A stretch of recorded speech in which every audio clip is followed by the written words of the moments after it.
सिंह क्रिया सद्गुरु द्वारा भेंट किया गया 3 मिनट का सांसों से जुड़ा योग अभ्यास है, जिसे विशेष रूप से कोरोना की स्थिति की वजह से डिज़ाइन किया गया है। सिंह क्रिया के अभ्यास से हम खुद को तैयार रख सकते हैं और ऑक्सीजन का स्तर और बीमारी से लड़ने की ताकत भी बढ़ा सकते हैं। सिंह क्रिया बीमारी से लड़ने की ताकत और फेफड़ों की क्षमता को बढ़ाने वाला एक फ्री ऑनलाइन योगा अभ्यास है। हार्वर्ड मेडिकल स्कूल की एक टीम द्वारा किए गए अध्ययन में पाया गया है कि यह संक्रमणों से लड़ने और मानसिक तनाव को कम करने की आपकी क्षमता सुधार सकता है। अब सद्गुरु आपको अभ्यास के बारे में बताएंगे। कृपया वीडियो देखते समय अभ्यास करने की कोशिश न करें। पहले निर्देशों को पूरी तरह सुने और फिर ये अभ्यास खुद से करें। तो किया ये जा रहा है कि आपको पालथी लगाकर बैठना होगा। आप जिस भी तरह से बैठ सकें, आपका शरीर जिसकी भी अनुमति दे, और फिर दोनों बाहों का उपयोग करके इसे इस तरह से ऊपर उठाइए कि आपका पंजर डायफ्राम के हिस्से से ऊपर उठ जाता है।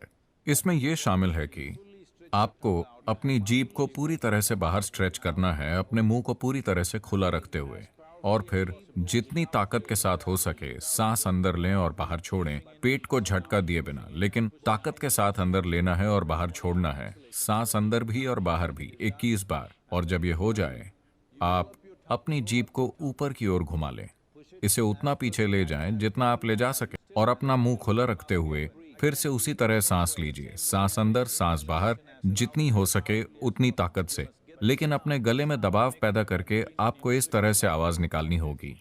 यह महत्वपूर्ण है कि आप गले में, अपने गले के गड्ढे में दबाव पैदा करें और आवाज निकालें। और सांस अंदर, सांस बाहर, पूरी तरह से सांस बाहर, पूरी तरह से सांस अंदर, जितना हो सके उतनी ताकत के साथ, लेकिन पेट को झटका दिए बिना, जीभ को ऊपर घुमाकर। पूरी प्रक्रिया के दौरान आपने अपनी आंखें बंद रखी हैं। आप पूरी सांस लीजिए और सांस को रोककर बस यूं ही बैठिए 1 मिनट के लिए।